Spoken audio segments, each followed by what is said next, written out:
Olá, seja muito bem-vindo. Está começando mais uma edição do Conversa que Rende.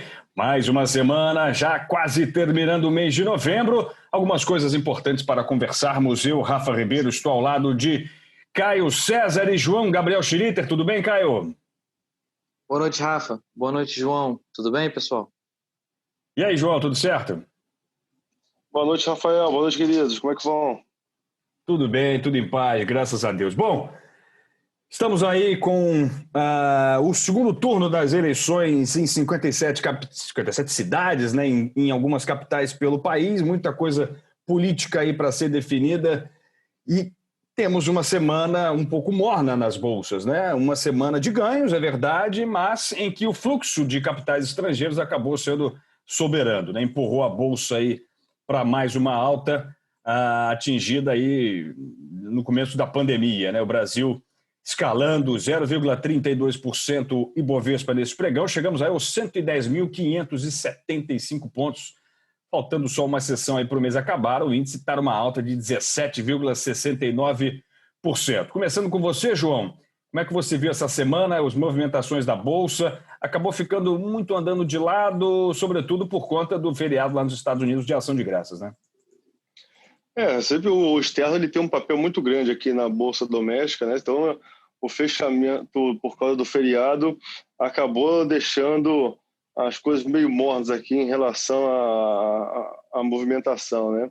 E isso, na verdade, até já potencializou aí esse movimento, essa consolidação do movimento de alta dessa semana, porque realmente quando você não tem movimentos bruscos de entrada e saída de capitais e nenhuma notícia ruim, já ajuda bastante aí que a gente manter esse final de ano aí numa alta aí boa, né, pro final de... Ixi, me perdi todo aqui, cara, foi mal.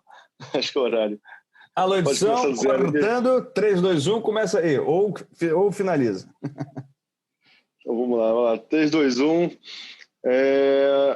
Enfim, pensando no cenário internacional, houve uma redução do risco e da estabilidade política. Acho que pensando assim, Donald Trump, que começou a aceitar, de certa forma, a transição do Biden, né? Quer dizer, começou a fazer a transição, mas não aceitar a vitória dele, né?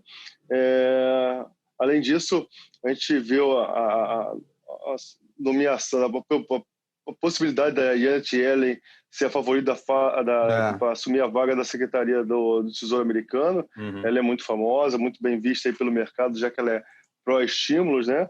E, sem contar, ela tem um marido aí, prêmio Nobel, que está aí como lado como bom conselheiro, isso é muito bom para o mercado, né? Além disso, o feriado do americano, ela deixou a bolsa meio morna aqui no Brasil, né?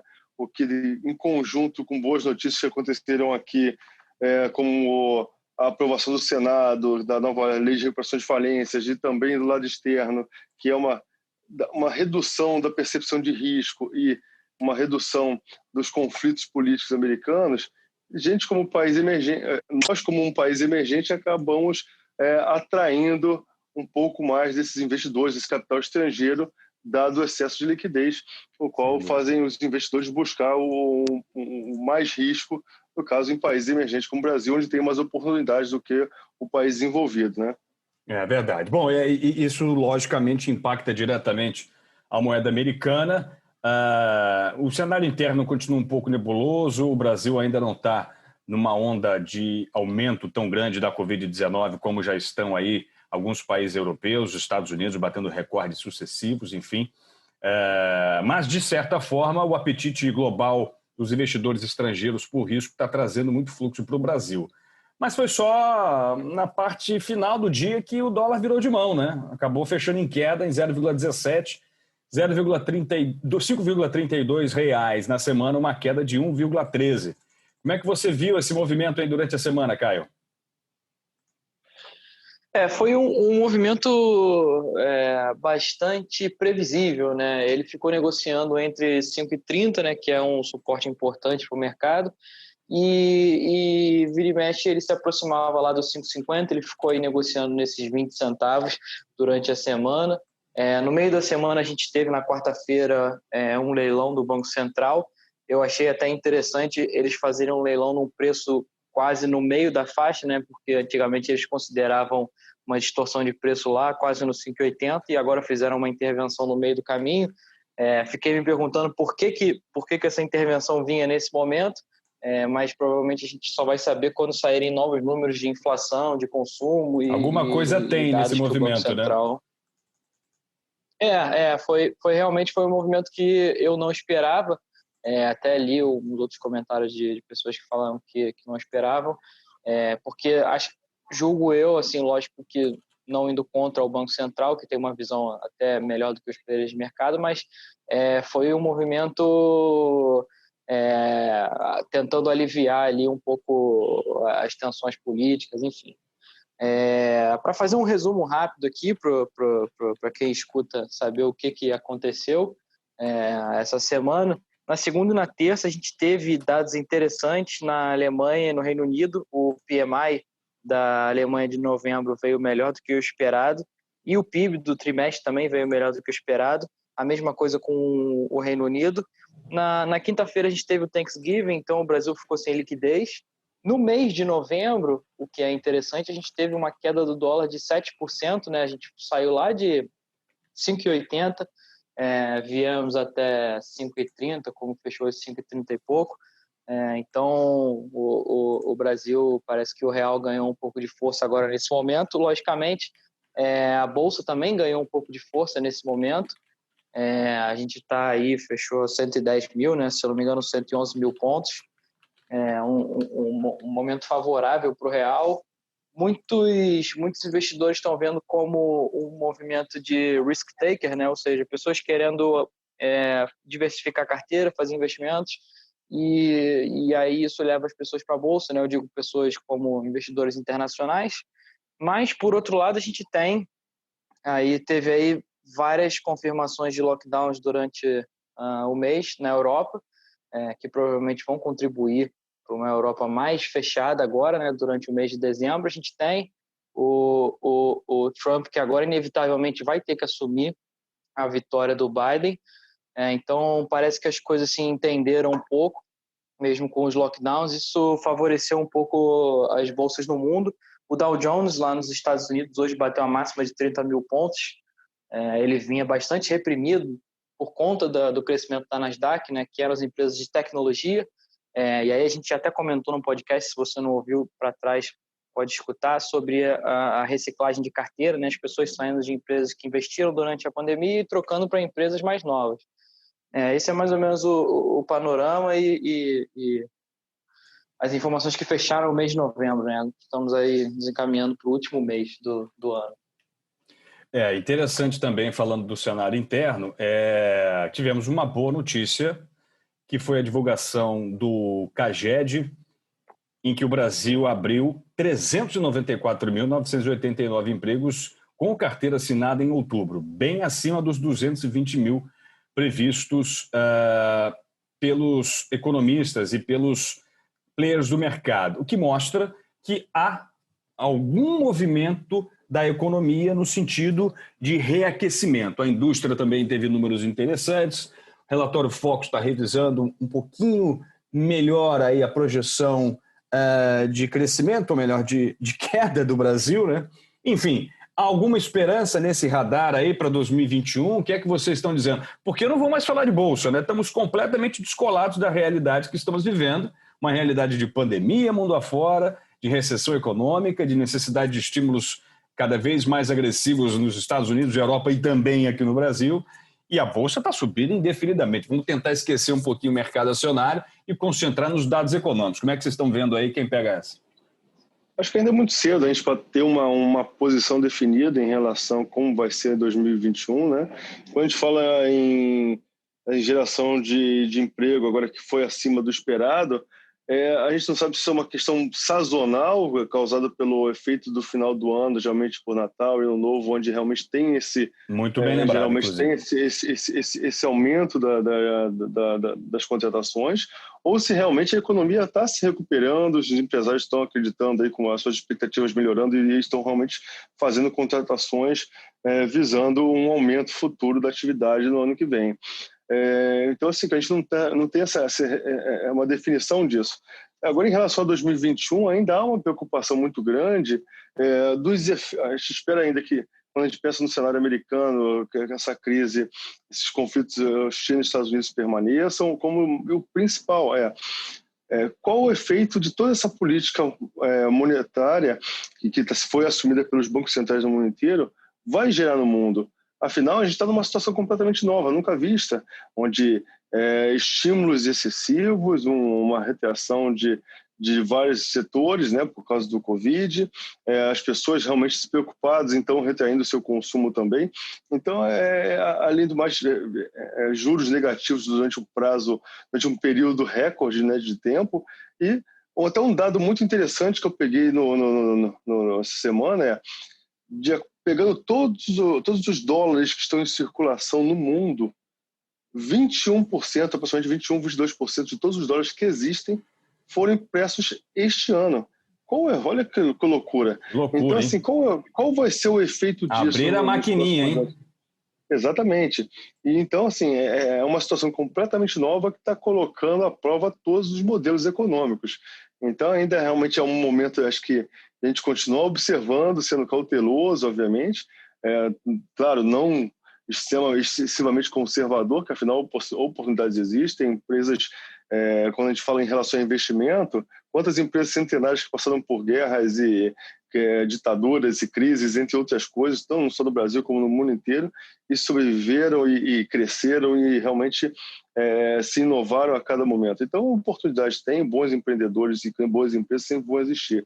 Mas, obviamente, cada passo que tem que ser tomado neste momento tem que ser muito bem pensado, porque, como teve aqui, a gente viu em março, um excesso de confiança que foi pego de surpresa por uma crise, fez que 3 anos, em média, de ganhos fossem devolvidos em um mês.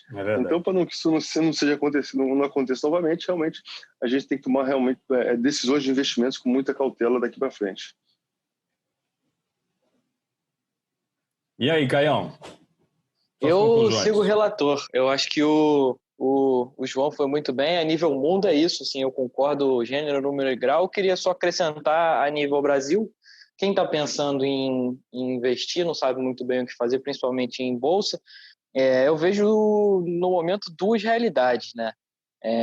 Tem a realidade da bolsa, né, em que você tem aí altas consecutivas, e a gente passando de patamares que a gente não estava conseguindo passar antes. Você tem um real mais forte, porém, por outro lado, você tem uma trajetória de uma dívida do Brasil que é insustentável. Então, assim, você tem um país que não vai conseguir pagar suas contas se continuar do jeito que está, e uma bolsa que não para de subir.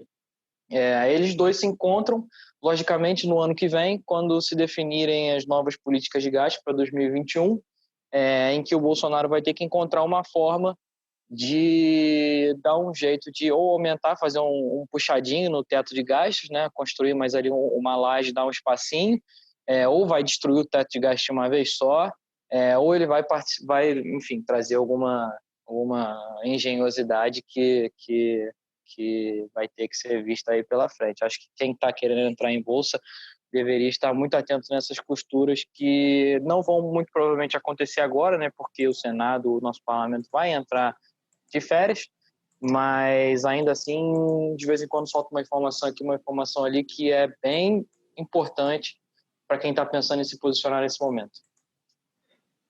Complementando um pouquinho, em uma conversa semana, eu vi realmente um negócio muito interessante em relação à dívida pública brasileira, né? Onde há a possibilidade de certa forma, os agentes econômicos estarem superestimando a situação brasileira. E quando a gente pega, às vezes, o endividamento de muitos países, você pega Japão aí com mais de 200% do PIB de endividamento, países europeus com mais de 100% do PIB de endividamento. A gente fala no Brasil hoje, a gente está aí perto dos 90% do PIB, com uma taxa de juros real negativa nos últimos meses. Então, de certa forma, o Brasil está numa situação um pouco confortável. Então, se a gente pensar, levar em consideração também a nossa reserva cambial de de dólares, entre outras questões, nosso endividamento internacional é muito baixo. Então, é um Brasil que ele é um bom credor, a gente está com uma dívida pública ainda bem, com um colchão de segurança muito grande. Então, só que a gente é um país emergente, a gente tem uma estabilidade política muito grande, acho que às vezes acaba surgiu essa possibilidade de estarem exagerando um pouco a situação brasileira nesse momento. Claro, a dívida pública e a dívida externa brasileira, né? Porque, sobretudo, porque ela teve aí a desvalorização do real, então ela cai quase que pela metade, né? A dívida brasileira externa estava em 800 bilhões de reais, está em 400, beirando 410. Então, é um cenário meio surreal, de fato, mas que até nesse ponto sugere uma melhora no cenário brasileiro, aí pensando daqui a alguns anos. Vamos ver se o dólar se mantém nesse patamar e o Brasil consegue respirar um pouco, mas também não é algo muito sustentável, né? Na verdade, a nossa grande questão é a dívida interna, mas diferente de outros países sul-americanos, como a Argentina, por exemplo, a nossa dívida é em real, ela não é em dólar. E se você pensar o nosso estoque de reservas cambiais, essa desvalorização, ela de certa forma, ela é boa para o governo de forma que ela reduziu a nossa dívida, e se você pensar em dólares, né? E isso, se a gente supõe que a gente vai começar a usar a reserva cambial para pagar ela, nossa reserva cambial ela ficou mais valorizada em reais, que se for utilizada hoje em dia, supõe que pegue 100 bilhões de dólares aí, são meio tri de reais, e isso conseguiria fazer realmente dar um alento, né, dar uma relaxada muito grande no endividamento público. Claro, não estou defendendo que isso seja feito, mas no nível, vendo como governo, para a população não seja realmente uma coisa interessante para a economia, mas para o governo, juros baixos, com a inflação um pouco mais alta, gerando juros negativos, e a gente com esse colchão cambial, de certa forma, robusto, ele está transferindo esse endividamento para a sociedade. E o governo está, de uma certa forma, numa situação um pouco mais confortável em relação a isso. Claro, nós, como investidores, nós, como sociedade, nós esperamos que o que é certo, o que é correto seja feito, para que a gente consiga gerar um ambiente econômico estável, para que empresas entrem no país, investimentos de longo prazo entrem no Brasil e haja um ambiente de negócio que a gente possa realmente desenvolver nossa economia.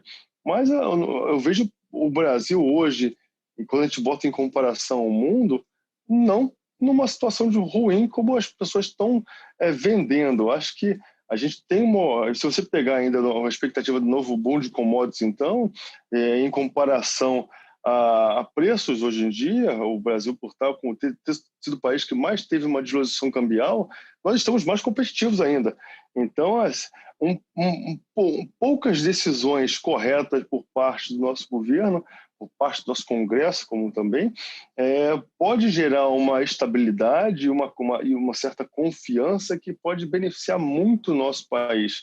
E aí a gente acabar pegar um novo ciclo aí que pode beneficiar bastante realmente a entrada de capital e tudo mais.